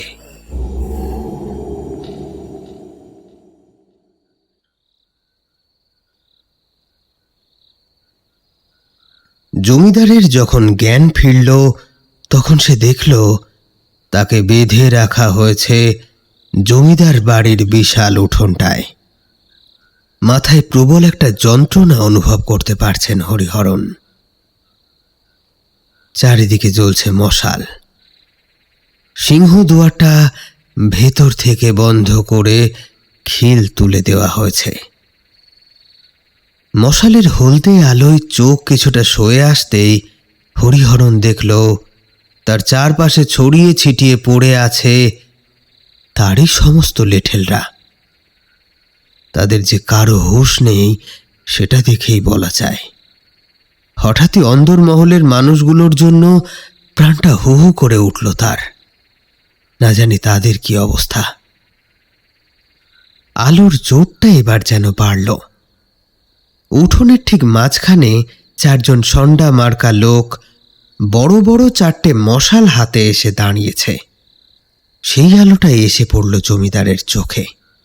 প্রথমে চোখটা ধাঁধিয়ে গেল, তারপর ধীরে ধীরে ঠিক হতেই দেখল এক বিশাল আকার মানুষ তার সামনে এসে দাঁড়িয়েছে। কি জমিদার, কষ্ট হচ্ছে না তো? জমিদার এই প্রশ্নের কোনো উত্তর না দিয়ে চারপাশটা একবার ভালো করে দেখল। কালো কালো ষণ্ডা গোছের লোকগুলো গোটা উঠোনটাকে ঘিরে দাঁড়িয়ে আছে। এতক্ষণ কম আলোয় তারা অন্ধকারে একরকম মিশে ছিল, এখন আলো বাড়তেই তাদেরকে দেখা যাচ্ছে। তার মানে তার সামনে যে দাঁড়িয়ে আছে সে হলো ডাকাত দলের সর্দার। জমিদার মাথার পেছনে প্রবল যন্ত্রণা নিয়ে কোনো রকমে বলল, আমার পরিবারের সবাইকে কোথায় রেখেছিস? মেরে ফেলেছিস নাকি সবাইকে?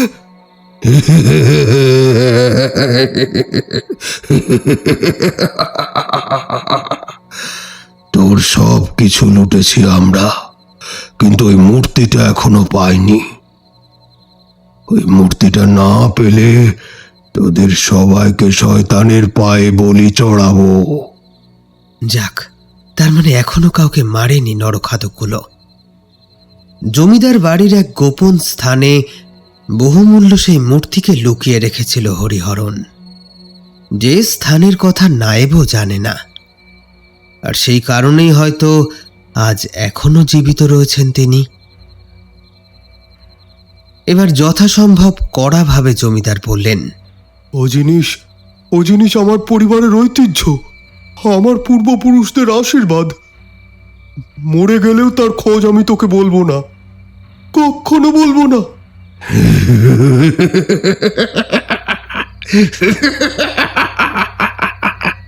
ওই জন্যই তো আগে থেকে মারবো না তোকে। আগে মারবো তোর প্রিয়জনদের, তারপর তোকে। কই, নিয়ে আয় ওদের। আড়াল থেকে বার করে আনা হলো চারটে নিথর দেহ। দেহগুলিকে তদারকি করে এনে জমিদারের সামনে রাখল নায়েব মশাই। বিশাখা, বিশাখা! চিৎকার করে লাফিয়ে উঠতে চাইলেন জমিদার, তবে পারলেন না। প্রবল যন্ত্রণায় কাতরাতে কাতরাতে আবারও মুখ থুবড়ে পড়লেন মাটিতে। চিন্তা নেই জমিদার মশাই, এরা কেউই মরেনি, শুধুমাত্র জ্ঞান হারিয়েছে। শয়তান, এত বড় বিশ্বাসঘাতকতা করলি তুই আমার সাথে? এই অন্যায় করতে তোর বুক কাঁপলো না? ঈশ্বরের দরবারে তোর বিচার হবে, দেখে নিস তুই। এই যে জমিদার মশাই আপনি এখনই বললেন, হ্যাঁ, শয়তান। হ্যাঁ, শয়তানই বটে। তবে শয়তান তো ঈশ্বরকে ভয় পায় না। ডাকুন, ডাকুন আপনার ঈশ্বরকে। আহ, এত সময় নষ্ট কিসের? জবাই কর। গর্জে উঠল ডাকাত সর্দারের কণ্ঠ। তার কথা শেষ হওয়ার সঙ্গে সঙ্গেই জল্লাদের মতো একজন ধারালো খাঁড়া নিয়ে এগিয়ে এলো। হলদে আলো অস্ত্রের ধারালো অংশে পড়ে ঝিকিয়ে উঠছে। আর একজন এক অদ্ভুত মূর্তি হাতে নিয়ে এগিয়ে এলো। একটা উঁচু জায়গায় সেটাকে রেখে তার সামনে নিয়ে যাওয়া হলো জমিদারের ছেলের নিথর দেহটা। একজন দেহটাকে তুলে বসালো। জল্লাদ গোছের লোকটি প্রস্তুত হলো, খাঁড়া ওপরে তুলল। এবার সেটা নেমে আসবে জমিদারের ছেলের গলায়। ধর থেকে ছিন্ন হবে তার মুন্ডু। এ দৃশ্য আর সহ্য করতে পারল না জমিদার। চিৎকার করে উঠলেন, হে ঈশ্বর, তুমি আমায় ক্ষমা করো। আমি পারলাম না। আমার পরিবার, আমার বংশের খ্যাতি ঐতিহ্যকে আমি রক্ষা করতে পারলাম না। দাঁড়াও, তোমরা দাঁড়াও। সর্দার ইশারায় থামালো জল্লাদের খাড়া। কিরে, বল এবার। জমিদারকে উদ্দেশ্য করে বলল। জমিদার হরিহরণের অসহায় মুখটা দেখে আজ প্রকৃতির মুখও যেন ভার। এত দিন ধরে তার এত ভালো কর্মের ফল ঈশ্বর তাকে এভাবে দিল। দু চোখ বেয়ে জল নেমে আসতে লাগলো জমিদারের। আর কিছু করার নেই। ঈশ্বরের মূর্তি এবার চলে যাবে শয়তানের হাতে। হরিহরণ কিছু একটা বলার জন্য মুখ খুলতেই সিংহ দুয়ারে একটা টোকা পড়ল। সবাই অবাক, ঘুরে তাকালো দরজার দিকে। আবারও দুটো টোকা। হরিহরণের কথা থেমেছে। সর্দারও একটু অবাক হয়েছে বইকি। আজ রাতে যে জমিদার বাড়িতে ডাকাত পড়বে সেটা কেউ জানে না নাকি? কার এত দুঃসাহস যেভাবে মরণ কূপে ঝাঁপ দিতে আসে? সর্দারের ইশারায় ধারালো অস্ত্র বাগিয়ে কয়েকজন এগিয়ে গেল সিংহদ্বারের দিকে। ঠিক এই সময় কোত্থেকে ধেয়ে এলো প্রকাণ্ড হাওয়ার ঘূর্ণি। সকলের চোখে মুখে ধুলো ঢুকতে লাগলো। বাধ্য হয়ে সবাই ঢেকে ফেলল চোখ মুখ। এমন গুমোট হয়ে থাকা পরিবেশে কোনো রকম আগাম সূচনা ছাড়াই এভাবে ঝড় উঠতে পারে এটা কেউ ভাবতে পারেনি। ফলে ধুলোর ঠেলায় সকলে নাস্তানাবুদ হয়ে গেল। কিছুক্ষণ পর ধুলোর ঝড়টা থামলে চোখ ডোলে ঝাপসা দৃষ্টি পরিষ্কার করেই সকলে দেখল সিংহদুয়ার হাট করে খোলা। আশ্চর্য ব্যাপার, দরজাটার খিল তো ভেতর থেকে দেওয়া ছিল। আর যে কয়জন দরজার খিল খোলার জন্য অস্ত্র বাগিয়ে যাচ্ছিল তারা তো ধুলোর ঝড়ের দাপটে দরজা পর্যন্ত পৌঁছতেই পারেনি। তাহলে দরজা খুলল কে? এই বিষয়ের দমকায় সবাই ক্ষণিকের জন্য কেমন যেন হয়ে গেল। বিষয়টা প্রথম দেখতে পেল জমিদার হরিহরণ।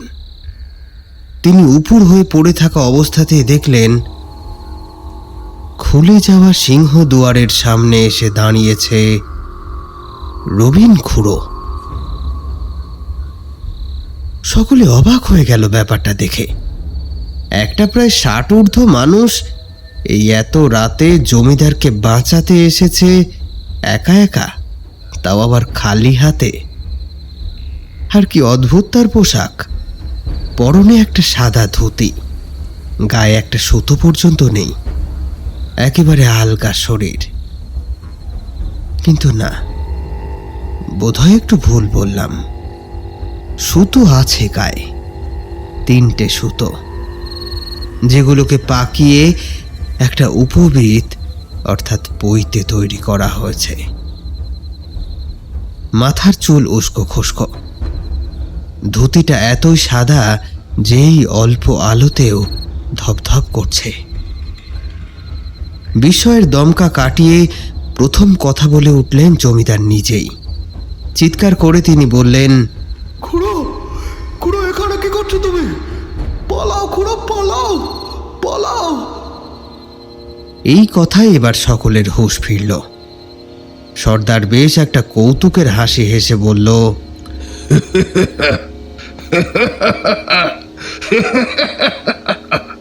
এটা কে এসেছে রে? হ্যাঁ, কে এসেছে? সর্দারের হাসির সাথে সাথে বাকিদের মধ্যেও একটা হাসির রোল উঠল। তবে রবিন খুড়োর কিন্তু কোনো কিছুতেই ভ্রুক্ষেপ নেই। সে সকলকে অগ্রাহ্য করে সোজা এগিয়ে যাচ্ছে হরিহরনের দিকে। একেবারে কাছে পৌঁছে হরিহরনকে শক্ত হাতে তুলে বসিয়ে হাতের বাঁধন খুলতে উদ্যত হল। লোকটার এত আস্পর্ধা! হাসি থামল সবার। ওদিকে জমিদার হরিহরন খুড়োকে কাছ থেকে দেখে একেবারে স্তব্ধ হয়ে গিয়েছে। কে এই লোকটা? এ তো তার পরিচিত বিলাসমোহনপুরের রবীন ভট্টাচার্য নয়, এ তো অন্য কেউ। ডাকাত দলের একজন ছুটে এসে প্রকাণ্ড এক লাথি কষালো খুড়োর দেহে। জমিদারের হাতের বাঁধনটা খুলে দেওয়ার আগেই ছিটকে গিয়ে পড়ল খুড়ো। গর্জে উঠল সর্দার, এটাকে আগে শয়তানের পায়ে বলি দেব, তারপর বাকি কাজ। ওকে ধরে আন আগে। এইরূপ একজন বয়স্ক লোককে ধরতে ডাকাত দলের কোনো একজনের অর্ধেক শক্তিই যথেষ্ট। তাই যে লাথিটা মেরেছিল সেই এগিয়ে গেল। খুড়োর চুলের মুঠি ধরে তোলার জন্য যেই না হাত বাড়িয়েছে, অমনি তার হাত আর কাঁধের সংযোগস্থলে এক প্রকাণ্ড ঘুষি চালালো খুড়ো। উপস্থিত সকলকে অবাক করে হাতটা দেহ থেকে ছিঁড়ে ডাকাত সর্দারের পায়ের সামনে গিয়ে পড়ল।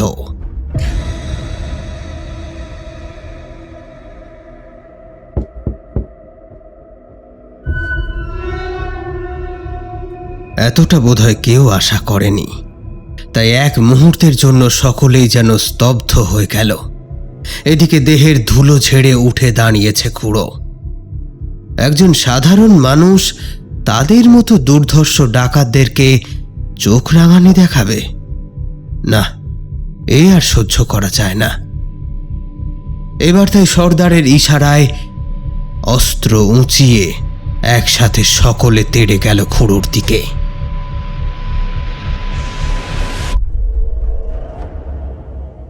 এরপরে যেটা ঘটল তা সত্যিই অকল্পনীয়, অবিশ্বাস্য, অভাবনীয়। এমন ঘটনা যে বাস্তবে ঘটতে পারে তা স্বচক্ষে না দেখলে হয়তো কেউ বিশ্বাস করবে না। এই যে বিশ্বাস করার মতো নয়। গল্প উপন্যাসে যা ঘটে বিলাসমোহনপুর গ্রামে জমিদার হরিহরনের সামনে তা এখন বাস্তব। ডাকাত দলের অতগুলো সন্ডাগন্ডা লোককে এক এক করে অত্যন্ত সুকৌশলে চারিদিকে ছুঁড়ে ছুঁড়ে ফেলতে লাগলো খুড়ো। কেউ খুড়োর শরীরে একটা আঁচড় পর্যন্ত কাটতে পারল না। কিন্তু ডাকাত দলের কারো কারো মাথা ফাটল, কারো আবার ভাঙল পাঁজরের হাড়, কারো হাত পা ভেঙে হলো গুঁড়ো গুঁড়ো।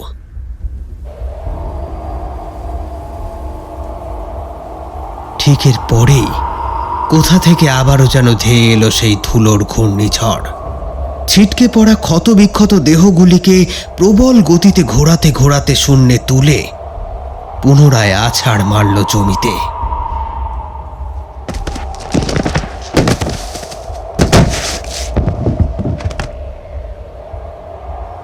ডাকাতগুলোর দেহে যেটুকু অবশিষ্ট প্রাণ ছিল এবার সেটুকুও খাঁচা ছেড়ে দূর দূর করে পালালো। ধুলোর ঝড়টা আরো একটা পাক খেয়ে যেমন হঠাৎ এসেছিল তেমন হঠাৎই আবার মিলিয়ে গেল। ইতিমধ্যে ডাকাত সর্দার কিছু একটা ইঙ্গিত পেয়েছে। এসব যে স্বাভাবিক নয় সেটা ততক্ষণে বুঝে নিয়ে সেও ব্রতী হয়েছে কিছু অস্বাভাবিক কাজে। সেই অদ্ভুত মূর্তিটার সামনে বসে মন্ত্র পড়তে পড়তে নিজের হাত ছিঁড়ে তাজা রক্ত ফেলতে আরম্ভ করেছে সেই মূর্তিতে।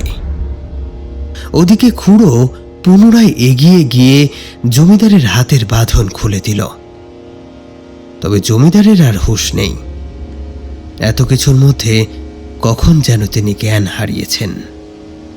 আকাশে জমে থাকা কালো মেঘের মধ্যে এবার আরম্ভ করেছে বিদ্যুৎ খেলতে। এই প্রান্ত থেকে ও প্রান্তে ছুটে যাওয়া বিদ্যুৎ রেখাগুলো আকাশের বুক চিরে ফালা ফালা করে দিচ্ছে। ওদিকে ডাকাত সর্দারের মন্ত্র আর রক্তাহুতির মধ্যে দিয়ে যেন একটু একটু করে জেগে উঠছে সেই মূর্তি। এবার মূর্তির চোখ দুটো দপ করে জ্বলে উঠল। ধীরে ধীরে উঠে দাঁড়ালো সর্দার। দুহাত আকাশের পানে উঁচিয়ে এক অদ্ভুত ভঙ্গি করে বলল, হে প্রেত পিশাচ দৈত্য দানবের দল, যেখানে যত শয়তানের অনুচর, তোমরা দলে দলে উঠে এসো পাতাল থেকে। শয়তানের নাম করে শয়তানকে সাক্ষী রেখে আমি তোমাদেরকে আহ্বান করছি, তোমরা দলে দলে উঠে এসো পাতাল থেকে।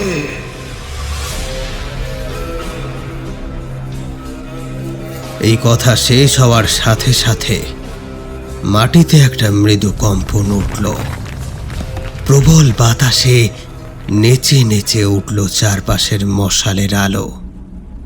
চারিদিক থেকে কালো কালো বাতাস ভেসে আসতে থাকলো।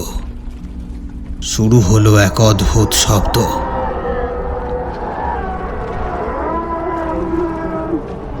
পাতাল থেকে পিশাচের দল, রক্তভোগ নরখাদকের দল আজ শয়তানের আহ্বানে উঠে আসছে পৃথিবীর বুকে শয়তানের আদেশ পালন করতে। একটু আগেই হাড়গোড় ভেঙে মরে পড়ে থাকা ডাকাত দলের প্রত্যেকের শরীরে যেন পুনরায় প্রাণ সঞ্চার হলো। হাত পা বেঁকিয়ে তারা উঠে দাঁড়ালো। শয়তানের অদৃশ্য অঙ্গুলি হেলনে সমস্ত অশুচি সত্তা এবার দ্রুত এগিয়ে গেল রবিন খুড়োর দিকে। মুহূর্তের মধ্যে গিয়ে তারা চেপে ধরল রবিন খুড়োর শরীর।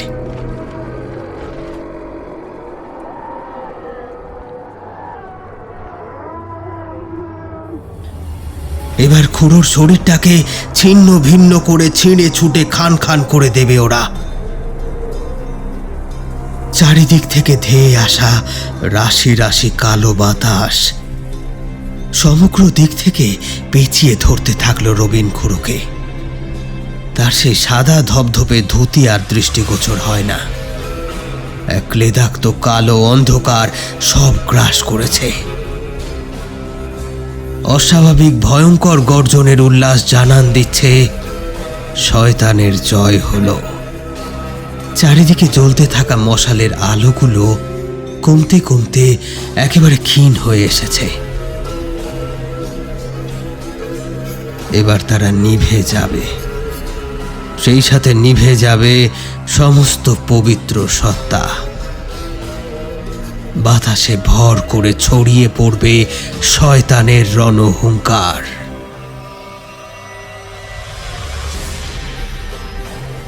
তবে এমন কিছু কিন্তু হলো না। উল্টে একটা বদল ধরতে শুরু করলো ওই কালো দৃশ্যপটে। নিভু নিভু মশালের আলোগুলো পুনরায় দপ করে জ্বলে উঠেছে। শোনা যাচ্ছে পিশাচদের উল্লাস ধ্বনিও যেন বদলে যাচ্ছে একটু একটু করে, পরিণত হচ্ছে ত্রাহি ত্রাহি রবে। কালো বিরাট যে বলয়টা খুড়োর শরীরটাকে গিলে নিয়েছিল সেটাই ফুটো করে বেরিয়ে এসেছে খুড়োর শরীর। শরীরটা বিশাল আকার ধারণ করে উঠে যাচ্ছে আকাশের পানে। সেই শরীরে শোভা পাচ্ছে যে উপবিদ, তাতে খেলা করছে তড়িৎ স্ফুলিঙ্গ। কালো ধোঁয়া শয়তানের অনুচর, পাতাল থেকে উঠে আসা পিশাচের দল। সেই তড়িতাহিত যোগ্য উপবিতের সংস্পর্শে আসতেই জ্বলে পুড়ে নিঃশেষ হয়ে যাচ্ছে মুহূর্তে। ইতিমধ্যে আকাশে বিদ্যুতের চলাচলও ভীষণ মাত্রায় বাড়ল। একটু আগেও বাতাসে ভেসে বেড়ানো ডাকাত সর্দারের সেই বিজয় উল্লাস কখন যেন থেমে গিয়েছে। বিস্ফারিত নেত্রে সে কেবল দেখছে তার সামনে বিশাল আকার ওই প্রেত মূর্তিকে। রবিন খুড়োর ওই শরীর কোনো সাধারণ মানুষের দেহ নয়, হয়তো আগে ছিল, কিন্তু বর্তমানে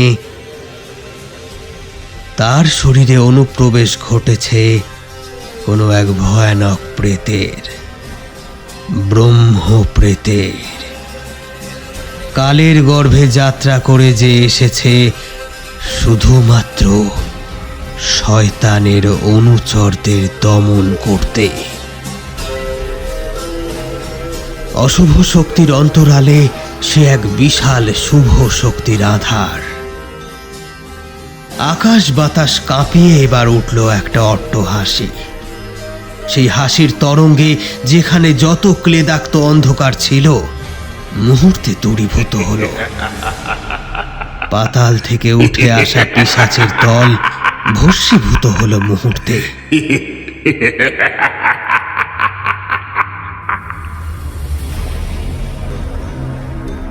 ঠিক তখনই ওই ব্রহ্ম প্রেতের পৈতে থেকে একটা তড়িৎ স্ফুলিঙ্গ ধেয়ে গেল আকাশের কালো মেঘের দিকে।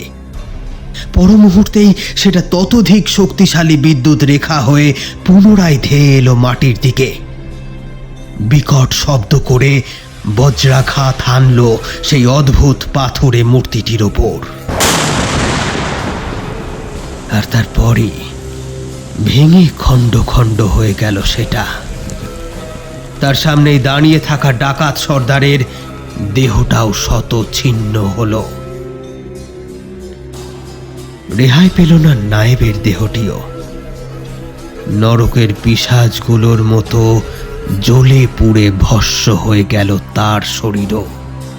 সেদিন বজ্রাঘাতের সেই বিশাল শব্দে হয়তো বিলাস মোহনপুর গ্রামের প্রত্যেকেরই ঘুম ভেঙে গিয়েছিল।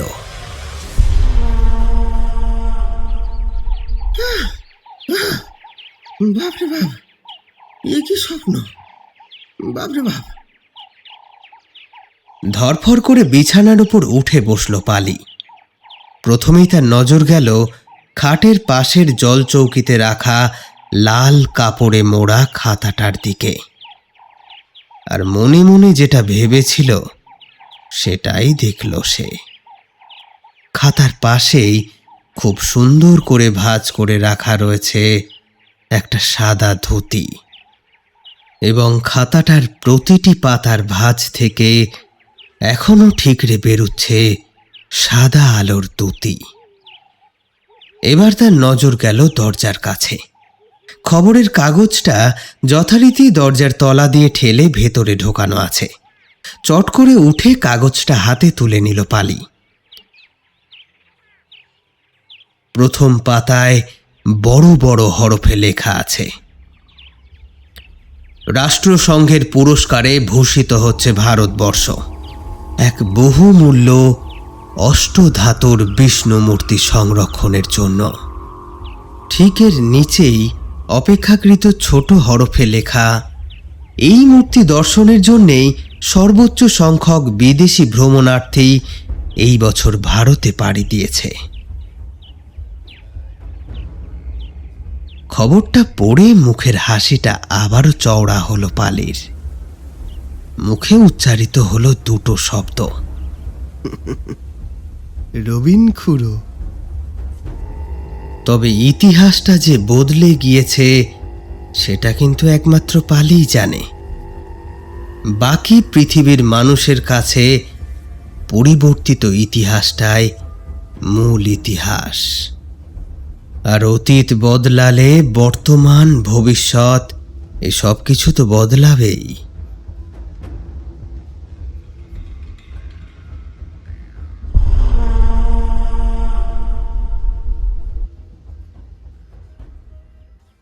আপনারা শুনছিলেন জমিদার বাড়ির সেই রাত।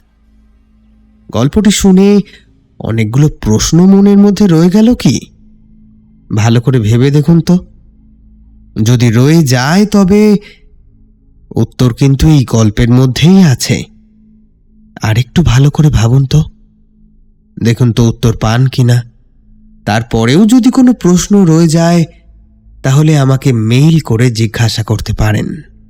মেল আইডি ডিসক্রিপশন বক্সে পেয়ে যাবেন। গল্পটি কেমন লাগলো কমেন্ট সেকশনে জানাতে কিন্তু ভুলবেন না। যে সমস্ত শ্রোতারা এখনো সাবস্ক্রাইব করেননি তারা দয়া করে সাবস্ক্রাইব করে বেল আইকনটি প্রেস করে নেবেন। আজ এই পর্যন্তই। খুব শীঘ্রই হাজির হব হাড় হিম করা কোনো গল্প নিয়ে। ততক্ষণ সুস্থ থাকুন, শুনতে থাকুন গল্প কথা।